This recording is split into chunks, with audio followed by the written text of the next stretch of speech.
کہ ہم اپنی زمین کی کہانیاں کہہ رہے تھے، ہم ریئلٹی کی کہانیاں کہہ رہے تھے، ہم ایشوز کو ایڈریس کر رہے تھے، ہم اپنے فیملی کے اندر کے جو بھی نیوانسز ہیں اس کو لے کے آ رہے تھے، جس کا نتیجہ یہ تھا کہ ہر شام لوگ اپنا آئینہ دیکھتے تھے، لوگ ریلیٹ کرتے تھے ان ڈراموں سے، اور ان ڈراموں کو بار بار ایڈمائر کرتے تھے. تو گویا ایج ہمیں حاصل تھا کنٹینٹ پہ.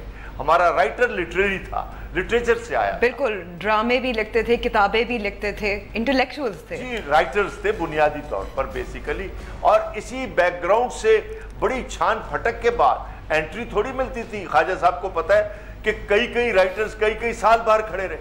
تو جب ان کو موقع ملا تو پتہ چلا کہ ہاں یہ لکھ سکتے ہیں، یا ان کو بتایا گیا کہ کیسے لکھنا ہے. تو اس طرح ہمارا پورا، میں یہ نہیں کہتا کہ نوسٹالجیا میں رہنا چاہیے، لیکن بالکل ماضی میں تو آگے تو بڑھنا ضروری ہے. لیکن ایک چیز تو طے ہے کہ ہمارا جو اس وقت فوکس تھا وہ پاکستان کی سوسائٹی تھا، اور بدلتی ہوئی سوسائٹی، اور بدلتی ہوئی سوسائٹی کو ہی ایڈریس کیا گیا تھا.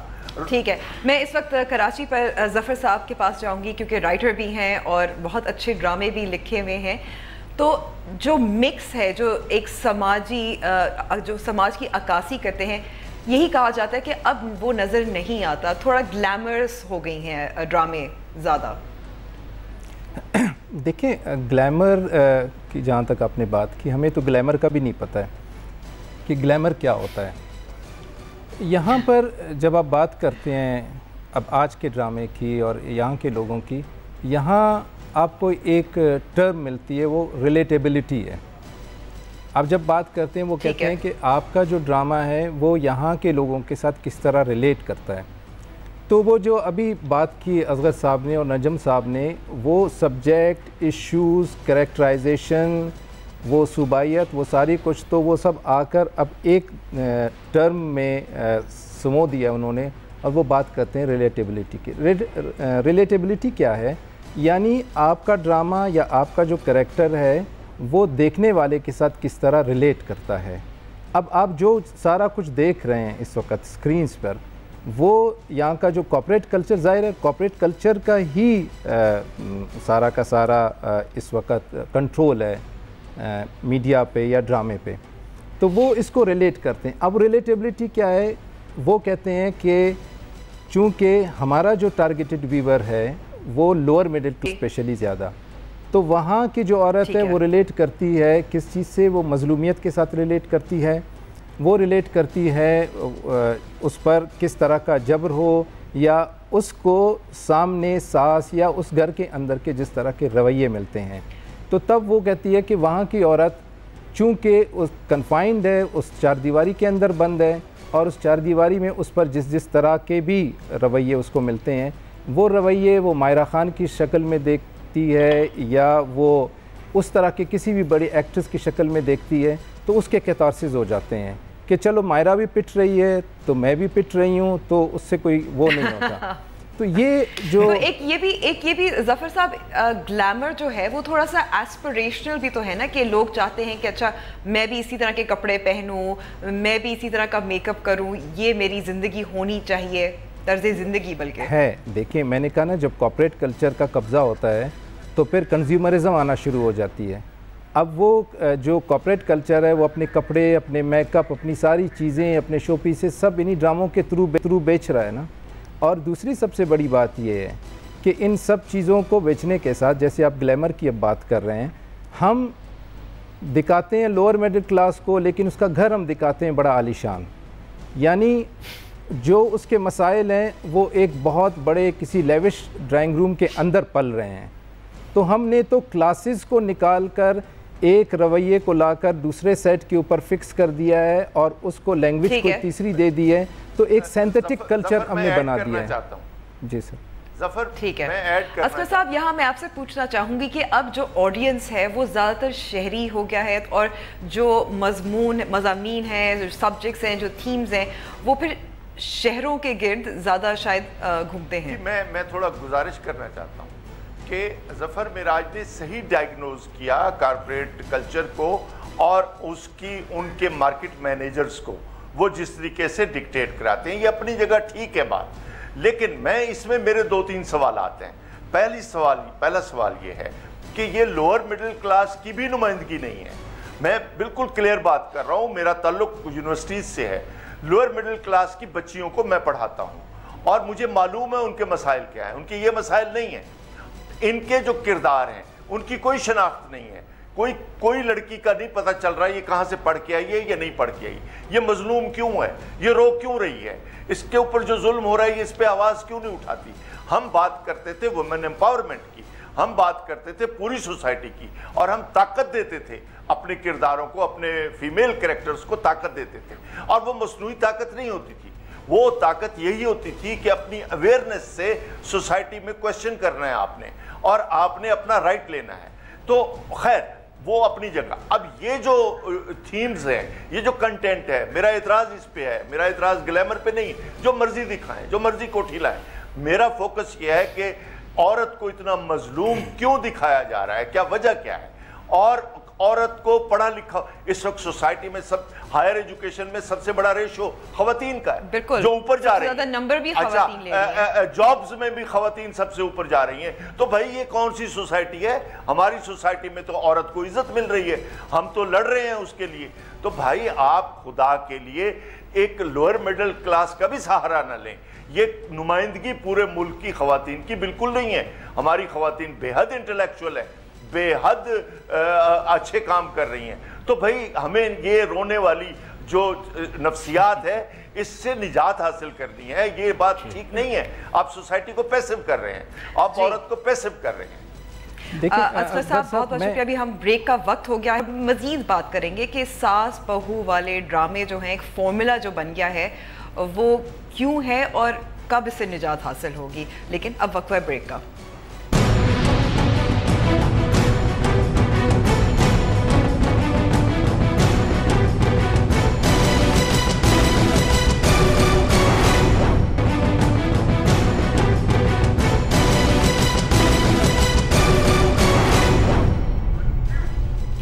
نیوز وائس میں ایک بار پھر خوش آمدید, اور بات ہو رہی ہے ساس بہو کے ڈراموں سے.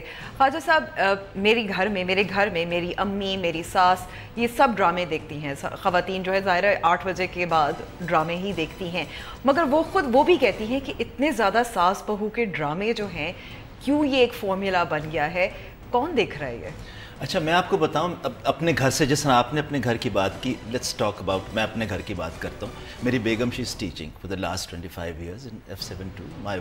جو دونوں بہویں, میرے 2 بیٹے ہیں, میری دونوں بہویں جو ایک انجینئر ہے, دوسری نے MBA کیا ہے, دے آر آل ورکنگ. اچھا اب وہ اس طرح کی نہیں ہے کہ وہ آج کل جس طرح یہ ڈراموں میں دکھایا جاتا ہے کہ کمزور, اور میں آئی بلیو اسغر صاحب نے جو بات کی 100% وومن امپاورمنٹ, تو وہ اگر میں کوئی بری چیز کرتا ہوں تو مجھے سب سے پہلے گھر سے ہی لعنت ملامت ملے گی کہ یہ آپ نے کیا بےہودہ کیا. ٹو بی ویری آنیسٹ, یہ جو آج کل کے ڈرامے ہو رہے ہیں سارے تو اتنے برے نہیں. آئی لائک اڈاری ایک ڈرامہ ہو رہا ہے وچ از بہتر ہے, اچھا ہے, مگر سارے ایسے تو نہیں ہیں. ان کو چاہیے جس طرح کہ پہلے ایک پروگرام مکس ہوتا تھا, ہر طرح کی چیزیں. اب آپ کے کتنے سوشل ایشوز ہیں آج کل, دیکھیں نا, 6% آپ کی ایجوکیشن یہاں پہ ہے, اس سے بھی کم. اچھا اس کے بعد آپ میں ایک اولڈ ایج جو لونلینس ہوتی ہے, وہ آپ اس کو کبھی ڈپکٹ میں نے نہیں دیکھا کیا جائے. لیکن کچھ مجھے یاد ہے PTV کے کچھ ڈرامے, دور جنوں انور مقصود صاحب نے اس وقت 80s میں کیا تھا. مطلب اس طرح کی چھوٹی چھوٹی باتیں جو آپ کی اب ان لوگوں کے, یا آپ وہ کہتے ہیں جی یہ TRP کے حساب سے یہ بالکل فٹ نہیں یا کچھ نہیں. I don't believe in that. Zafar صاحب میں آپ سے یہاں پوچھوں گی TRP کتنا اہم ہے, اور یہ جو 1-2 شادیاں, طلاق, یہ والا سارا فارمولا ہے, یہ ریٹنگز کے لیے ہے, ایڈورٹیزمنٹس کے لیے ہے؟ دیکھیں TRP اہم ہے, وہی ڈیسائیڈ کرتی ہے کہ سبجیکٹ کیا ہے, کس چیز کو کتنا پیسہ مل رہا ہے, کس کو کتنے اشتہارات مل رہے ہیں. اصغر صاحب نے ابھی بات کی کہ وومن امپاورمنٹ کی, میں آپ کے سوال کو اس کے ساتھ کنیکٹ کرتا ہوں. ظاہر ہے ہم انہی کا ہی میں کنٹینیوشن میں ہوں, لکھنے میں بھی, بولنے میں بھی, سوچنے میں بھی. تو مسئلہ یہ ہے نا کہ آپ آج, ابھی خواجہ صاحب بھی یہی بات کر رہے تھے کہ میری بہو پوچھے گی, مسئلہ یہ کہ یہ آپ کی بہو جیسے ہماری سوسائٹی میں واقعی 75% عورتیں ہیں, لیکن مسئلہ یہ ہے کہ آپ سوشل میڈیا میں جائیں تو وہ جس ڈرامے کو کنڈیم کر رہی ہوتے ہیں اس قسم کی بہویں, اسی کو TRP میکسیمم مل رہی ہوتی ہے. وجہ اس کی یہی ہے, میں آپ سے یہی بات کہہ رہا ہوں کہ ہماری جو عورت ہے وہ عورت کو امپاور خود دیکھنا نہیں چاہتی ہے. آپ کریں نا, آپ کریکٹر لے کر آئیں کسی عورت کی کہ جو بغاوت کرتی ہے یا کھڑی ہوتی ہے سر اٹھا کے, تو یہی عورتیں اس کو کنڈیم کرتی ہیں, کیونکہ آپ کی سوسائٹی میں مرد نے اپنے شاونزم کو ان کے اندر جینیٹیکلی امپلانٹ کر دیا ہے. اب باپ کو ضرورت نہیں ہے اپنے شاونزم کو ریٹین کرنے کی, وہ ماں گھر میں بیٹھ کر بیٹی کو سکھا رہی ہوتی ہے کہ تم نے یوں نیچے رہنا ہے, تم نے یوں سسرال میں دب کے رہنا ہے, تم نے یوں دوپٹہ پہننا ہے, تمہاری ڈولی جائے گی تو جنازہ نکلے گا. یہ سب کچھ عورت کر رہی ہے. میں نے خود اس کی کوشش کی, جب آپ کسی ایسے کریکٹر کو لکھتے ہیں جو کہ انلائٹنڈ ہے, جو کھڑی ہوتی ہے, جو بات کرتے کہتے اچھا یہ آواز اٹھاتی ہے اپنے, جی ہاں, وہ اپنے باپ سے بدتمیزی کر رہی ہے, یہ شوہر کی بے وفائی کر رہی ہے, یہ تو اچھا یہ ماں کے خلاف بول رہی ہے. میں یہ کہہ رہا ہوں کہ یہ جو ہماری سوسائٹی کی جو عورت ہے, بات ان کی نہیں ہے, یہ جو میڈیا میں بیٹھے ہوئے یہ لوگ ہیں یہ سب کچھ بیچیں گے, جو وہاں کی ٹی آر پی آئے گی. کل ان کو آپ کہہ دیں کہ آپ یہاں پر کچھ کرت کے پروگرام چلا دیں, وہ بھی چلا دیں گے. آپ یہاں کہہ دیں کہ سب برقعے والے ڈرامے ہیں, وہ چلا دیں گی, کیونکہ ان کو وہ چاہیے. اب آگے سے میں نے کہا ریلیٹیبلٹی, آپ نے آہستہ آہستہ آہستہ ایک ایسا سینتھیٹک کلچر پروڈیوس کر دیا. پہلے آپ نے کنزیومر بنا دیے, ان کے دماغ آپ نے سیٹ کر دیے. جیسے پہلے پی ٹی وی کا اپنا ایک طریقہ کار تھا, اس میں لوگوں کو مائنڈ سیٹ کچھ اور تھا. اب آپ نے آہستہ آہستہ ان کو اس ٹیسٹ یا اس فلیور کی طرف لگا دیا. اب وہ اس کے ساتھ جڑ کر بیٹھ گئے. یہ پورا ایک فنامنا, ایک پورا میکینزم ہے, اور اس میں یہ سارے کے سارے یہ جو لوگ ہیں یہ انوالو ہیں. اصغر صاحب, میں اب یہاں سے پوچھوں گی اور یہ آپ بھی خواجہ صاحب جواب دے سکتے ہیں کہ ظاہر جو پی ٹی وی تھا اس کو وہ کمرشل نہیں تھا, اس کو ضرورت نہیں تھی ٹی آر پیز کی, ایڈورٹیزمنٹ کی, تو وہ تجربے بھی کر سکتے تھے بہت سارے ایسے سبجیکٹ جیسے آپ نے کہا اولڈ ایج کے بارے میں. لیکن اب تو ظاہر ہے کیونکہ پیسہ تو بنانا ہے نا, ایک یہ تو مجبوری ہے. ظفر معراج کی ہی بات کو اور آپ کی اس بات کو کنیکٹ کرتا ہوں. دیکھیے بات یہ ہے کہ گلوبلائزیشن کا جو کانسیپٹ ہے, جو تھیوریز ہیں وہ ساری اپلائی ہو رہی ہیں. اس کے مطابق ہوتا یہ ہے کہ آپ ایک ٹارگٹ گروپ کو پہلے تیار کرتے ہیں اور پھر اس پہ اپنا مال بیچتے ہیں. اس کے ذہن کو پہلے تسخیر کرتے ہیں بڑی سائنٹیفک طریقے سے, اور اس کے بعد اپنا مال بیچ لیتے ہیں. تو یہ تو اپنی جگہ پر ایک حقیقت ہے, لیکن اس حقیقت کے باوجود یہ چیز دیکھنے والی ہے کہ جو چینلز ہیں انہوں نے اپنے فرنٹ پہ کرنٹ افیئرز کے چینل بھی رکھے ہوئے ہیں, اور اس کو بھی انہوں نے ڈرامہ دے دیا ہے. یعنی وہ رات کو میل ویورشپ کے لیے ایک نئی طرز کا ڈرامہ کرتے ہیں, اور پیچھے خواتین کی ٹارگٹ آڈینس کے لیے آپ نے ایک اور طرح کا ڈرامہ رکھا ہوا ہے. تو یہ سارا آپ کلچر اگر آپ دیکھیں تو یہ ہے تو کمائی کا کلچر, اس میں تو کوئی بحث نہیں ہے. لیکن میرا سوال یہ ہے کہ پہلی بات تو یہ ہے کہ ٹی وی ڈرامہ ایک میڈیم ہے, اس میڈیم سے آپ نے میل ویورشپ کو نکال کے اچھا نہیں کیا, نمبر ایک. نمبر دو, آپ نے کرنٹ افیئرز کو بھی اس طریقے سے استعمال کیا کہ وہ ایک تقسیم, جینڈر تقسیم وہ کر دیں. تو یہ میں نہیں سمجھتا کسی بھی سوسائٹی کو اس طرح تقسیم کرنا, اور یہ سوسائٹی تقسیم در تقسیم ہوتی رہے گی اس طرح. تو میرا پوائنٹ پھر وہی ہے کہ مسئلہ کوئی بھی اٹھائیں, ایک تو اس کو جینوئنلی سائنٹیفک اپروچ کے ساتھ لیں, اور یہ نہ سمجھیں کہ چند خواتین چونکہ اس کو پسند کرتی ہیں لہذا وہ ایک معیار ہے. معیار یہ نہیں ہوتا, معیار یہ کہ اوورآل آپ کی سوسائٹی اس کو کس طریقے سے لے رہی ہے. اصغر صاحب, جیسے الفا براوو چارلی تھا جو خواتین اور مرد دونوں ساتھ ساتھ دیکھتے تھے, ایک مختلف الگ قسم کا اس کی سبجیکٹ بھی تھی. کوئی ایسا ڈرامہ آپ نے جو حال میں دیکھا ہو جو آپ کو پسند آیا, آپ کو لگتا ہے کہ وہ ایک تمام جو بھی جینڈر ہو وہ سب دیکھ سکتے ہیں؟ دیکھیے میں اپنی مثال دینا اچھا نہیں لگتا, لیکن میں وہ رائٹر ہوں ظفر معراج کے ساتھ کہ جس نے پی ٹی وی سے گروم کیا اور پھر وہ پرائیویٹ چینلز میں آیا.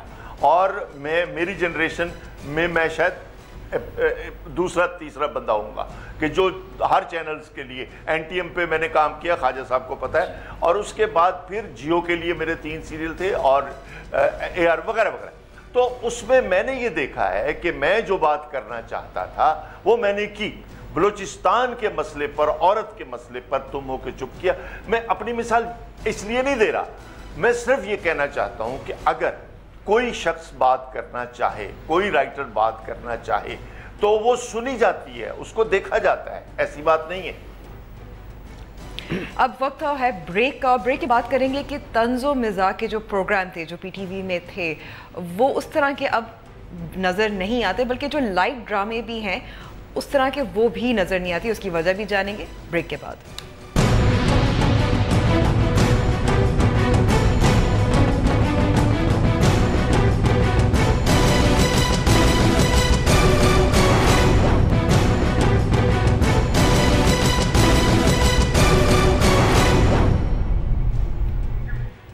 Welcome back to the show.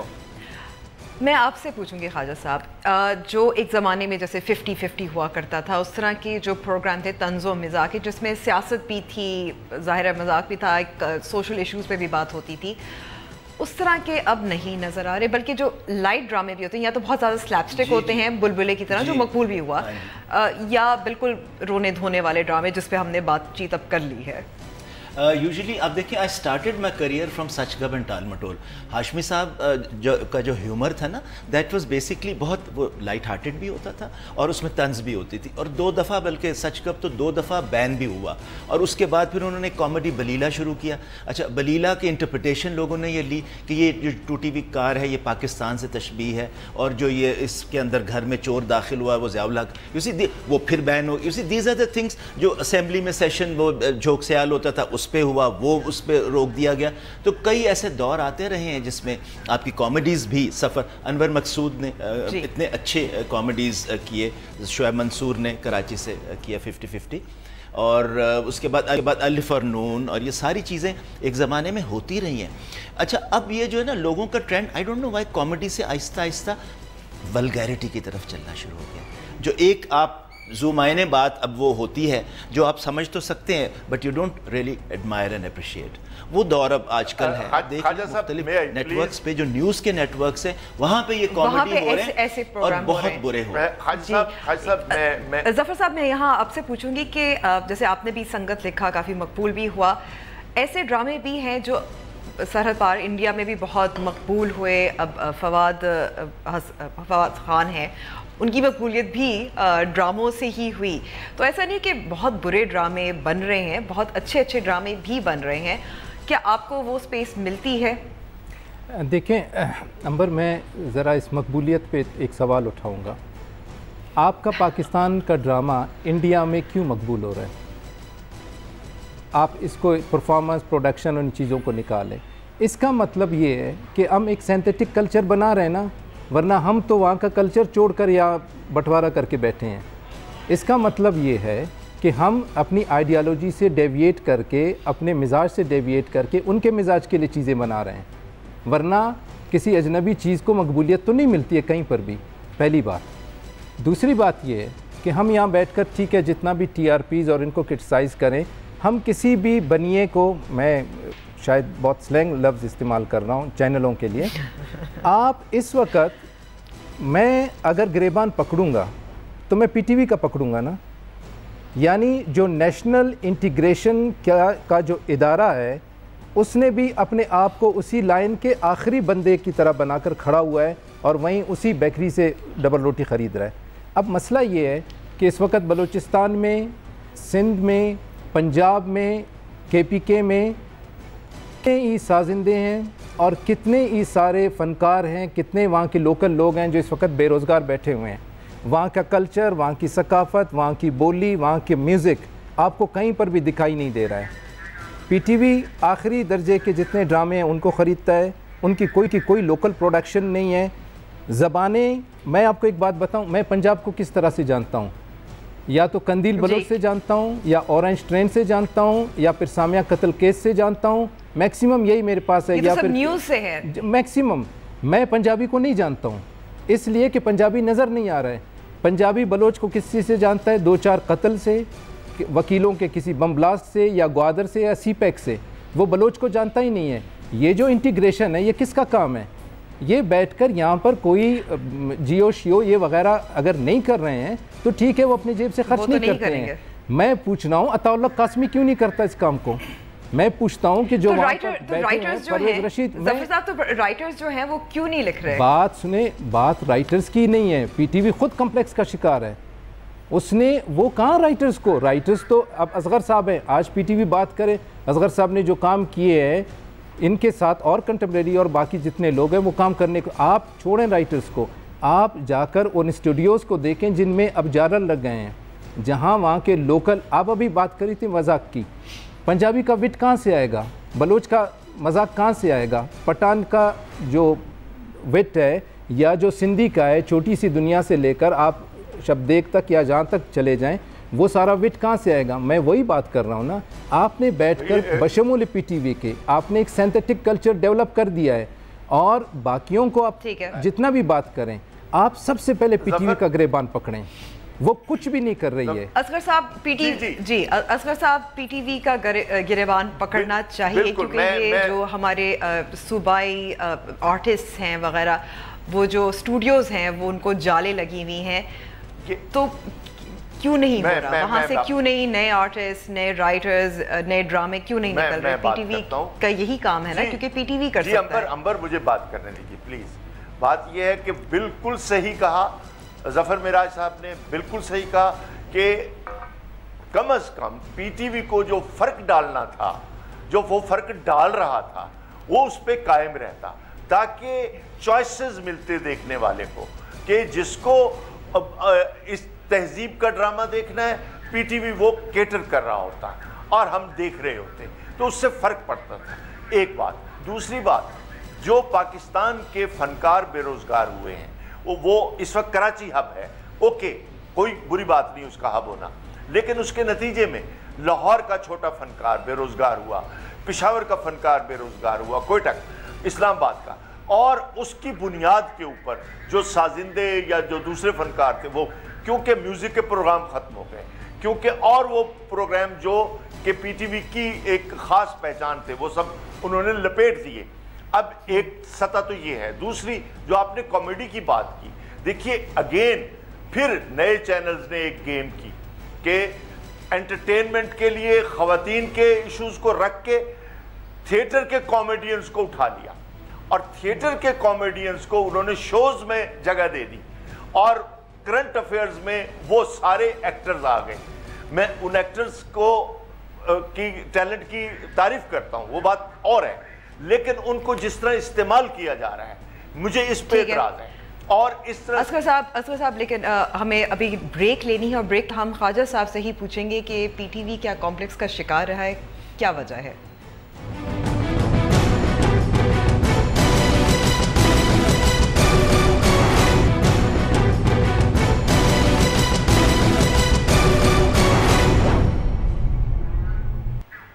News wise میں ایک بار پھر خوش آمدید. خواجہ صاحب, کیا پی ٹی وی کا گریبان پہ پکڑنا چاہیے؟ دیکھیں ضرور, اس لیے کہ ایک زمانہ تھا, جس طرح ابھی اصغر ندیم صاحب نے بھی کہا اور ظفر نے, کہ کلچر جو ایک تھا ہمارا, جب تک کوئی آپ نیا فوک سنگر لے کے نہیں آتے تھے نا, اسلم اظہر یوزڈ ہمیں بلشٹ کرتے تھے کہ کوئی نیا سنگر عارف لوہار کے بعد کیوں نہیں آیا, وچ از اے فیکٹ نا, ڈھونڈیں. ریشما تھی, عارف لوہار, زرسانگا ادھر سے, سارے مطلب فیض محمد بلوچ کوئٹہ سے, ایک اتنا خوبصورت وہ بنا ہوا تھا, ایک ایلبم تھی بڑی اچھی, بوکے تھا, لیکن اب نہیں ہے نا, اب نہیں ہے. اچھا اب دیکھیں, ایک وہ زمانہ بھی تھا جہاں اصغر ندیم سعید صاحب کے لیے جان ہاپکنز والے آئے اور انہوں نے نجات ڈرامہ کیا اور آہٹ کیا. مطلب اب دیکھیں وہ بھی تو لوگ آئے ہی تھے نا. واٹ از مسنگ ناؤ, اور اس کا سلیوشن کیا ہے؟ ایک تو یہ ہے کہ ہمیں اسٹڈی سرکلز ہمارے زمانے میں ہوا کرتے تھے, ورلڈ سنیما دکھایا جاتا تھا. صفدر میر صاحب at the end of the session, film ہماری رے کی فلم ہے یا کوئی انٹونیانی کی ہے, اس کے بعد وہ اس پہ کرٹیکل اپریسیشن جو ہمیں بہت اویئرنیس جو آئی ہے نا تھرو واچنگ دیٹ, یہ خواجہ شاہد حسین صاحب نے 75-76 میں شروع کیا تھا. انٹلیکچوئلز اور یہ جتنے لوگ تھے, we used to go as a student of cinema. اچھا پھر اس کے بعد اکیڈمی شروع کی گئی پی ٹی وی میں. Now we need somebody like Aslam Azhar in his youth who comes, دیکھیں اس طرح کا آدمی چاہیے. پی ٹی وی میں کیا ہوا, کیا کمپلیکس کا شکار ہے, کمپٹیشن کرنے کی کوشش کی. Let me tell you something, اب آپ کتنے بڑے بڑے یہ سارے ظفر معراج اور اصغر ندیم نے سائرہ کاظمی کے ساتھ بھی کام کیا ہوا ہے, انہوں نے محسن علی کے ساتھ بھی کیا, انہوں نے شعیب منصور کے ساتھ بھی کام کیا, انہوں نے لاہور میں بھی کام کیا, انہوں نے کوئٹہ میں بھی سجاد احمد کے ساتھ کیا. اتنے اچھے, مطلب وہ نئے, وہ سیکنڈ لائن تھی یہ جو میں ابھی نام لے رہا ہوں آپ کو ان پروڈیوسرز کی. اور اس کے بعد پھر اور ینگ آئے. اس کے بعد جو تھا نا تھرڈ لائن جو ہے نا وہ نہ بن سکی ڈرامے کی. اور وہ رائٹرز بھی جو تھے اصغر صاحب وغیرہ وہ بھی سارے ظاہر ہے جب ٹیلی ویژن میں آپ کو بلائیں گے نہیں تو اپنے کام میں پرائیویٹ, جس طرح انہوں نے کہا ہم پرائیویٹ چینلز میں چلے گئے تھے. آل وینٹ پروڈیوسرز کوئی اب یہاں پہ ہے نہیں کریٹیو اس طرح کا, کریٹیو کے نہیں رہے. ظفر صاحب یہاں میں پوچھوں گی اب پاکستانی ڈراموں کا مستقبل, ابھی ہم نے بات کی تھی اڈاری ایسا ڈرامہ تھا جو تھوڑا سا ڈفرینٹ بھی تھا اور اس کو کافی پذیرائی بھی ملی, لیکن اس کو سینسر کرنے کی بھی کوشش کی گئی. تو یہ مشکلات اس کا آپ کو سامنا پڑتا ہے جب آپ نئے قسم کے سبجیکٹس لانے کی کوشش کرتے ہیں ایز اے رائٹر؟ دیکھیں امبر, اڈاری کس نے بنائی ہے؟ اڈاری ان ٹھیکیداروں کی جیب سے نہیں بنی ہے. اڈاری بنائی ہے کسی این جی او نے, انہوں نے اپنا پیسہ لگایا ہے. میں یہ بات کرنا چاہ رہا ہوں, دیکھیں میں بہت بڑا بلنٹ ہو کے بولتا ہوں, بات یہ ہے کہ یہ جو ایک جیسے گلاس بناتے ہیں نا, اس فیکٹری کو بہت آرام سے ایک جیسے گلاس بنانے میں بہت آسانی ہوتی ہے, کیونکہ الگ شیپ کا کچھ بناتے ہیں نا تو اس میں لیبر بھی الگ لگتی ہے, ٹائم بھی الگ لگتا ہے, سوچنا بھی الگ پڑتا ہے, اور بعض اوقات ان کی کیپیسٹی بھی نہیں ہوتی ہے کیونکہ وہ ایک خاص قسم کے اس میں سرکل میں بند ہو گئے ہیں. میں ان سے کہتا ہوں کہ یار آپ فارمولے پہ 10 ڈرامے بنا رہے ہیں, 2 ہٹ ہو رہے ہیں, تو ایک فارمولے سے ہٹ کے بھی ایک ڈرامہ بنا دیں, وہ ہٹ نہ ہو. تو اب پاکستانی ڈرامے کا مستقبل اس وقت آئے گا جب یہ لوگ کم از کم یہ اس جو سچوریشن ہے جس کے اندر رہ کر وہ ایک خاص قسم کے کٹلری سیٹ کے اندر وہ سبجیکٹ کو ڈسکس کر, اچھا سبجیکٹ تو ہوتا ہی نہیں ہے, اس میں ساری کچھ ایپننگز ملا کے ایک خاص قسم کا فارمولہ ہے. وہ فارمولہ بھی انڈیا سے آیا ہے, اس میں بھی 7 مختلف انہوں نے چیزیں دی ہیں. یہ آپس میں 2 بہنوں کے کانفلکٹ ہے. یہ ظفر صاحب اب کیونکہ میرے پاس ٹائم اب بہت تھوڑا رہ گیا ہے, میں اب اصغر صاحب سے بھی پوچھوں گی کہ اب پاکستانی ڈراموں کا مستقبل آپ کیا دیکھ رہے ہیں, کس طرح سے نئے سبجیکٹس آئیں گے, نئی قسم کا فارمولا, ہوپ فلی فارمولا نہیں رہے گا؟ جی دیکھیے اس میں تو وہی بات آ جاتی ہے کہ ہمارا ویور جو ہے وہ بولے, وہ بات کرے اور وہ اس میں اپنا کنٹریبیوشن لائے کہ وہ کیا چاہتا ہے. فورمز ہوں جیسے خواجہ صاحب نے کہا, بالکل ضرورت ہے اس کی, میڈیا واچ ہو اور اس میں ڈیبیٹس ہوں اور اس میں انٹلیکچولی ان چیزوں کو ٹیک اپ کیا جائے. یہ خاموشی سے بیٹھنے والی بات نہیں ہے. تو یہ چیزیں پھر سوسائٹی کی مثال کے طور پر میں جہاں گیا ہوں لوگوں نے یہی کہا کہ آپ کیوں نہیں لکھتے اور یہ ہم کیا دیکھ رہے ہیں. تو میں ان سے ایک ہی بات کرتا ہوں, آپ دیکھنا چھوڑ دیں, اس کے بعد خود بخود یہ بند ہو جائے گا. تو یہ تو ہے ایک سطح. لیکن جو بات خواجہ صاحب نے کی اور ظفر نے کہ ہمارا مسئلہ یہ ہے کہ میں نے سب ڈائریکٹرز کے ساتھ کام کیا. اب اس وقت میں لکھ بھی رہا ہوں یا لکھنا بھی چاہتا ہوں, تو میں کس کے لیے لکھوں؟ مجھے خواجہ نجم دے دیں, مجھے محسن علی دے دیں, مجھے سائرہ کاظمی دے دیں, اقبال انصاری دے دیں, میں لکھتا ہوں. تو بات تو ساری یہ ہے کہ پیچھے 2nd 3rd لائن پی ٹی وی نے بنائی نہیں اور اب بالکل خالی ہے. سارے اسٹوڈیوز خالی ہیں جس کا ظفر نے ذکر کیا کہ وہاں جاؤ آپ کو ایک ڈرامہ پروڈیوسر دکھائی نہیں دیتا. پھر کیسے ہوگا کام؟ پاکستانی ڈراموں کا مستقبل کیا ہو سکتا ہے؟ اس پہ سب سے زیادہ جو ذمہ داری ہے وہ شاید ویور کی ہے, آڈینس کی ہے, کہ وہ کیا دیکھتے ہیں, کیا پسند کرتے ہیں. ظاہر شکایت لگانے, کمپلین کرنے سے کوئی فرق تو نہیں پڑے گا, لیکن اچھے ڈرامے بھی بن رہے ہیں. وقت ختم ہو گیا پروگرام کا. بہت بہت شکریہ ہم سے بات کرنے کا ظفر صاحب کراچی, لاہور میں اصغر صاحب اور اسلام آباد میں خواجہ صاحب. خدا حافظ.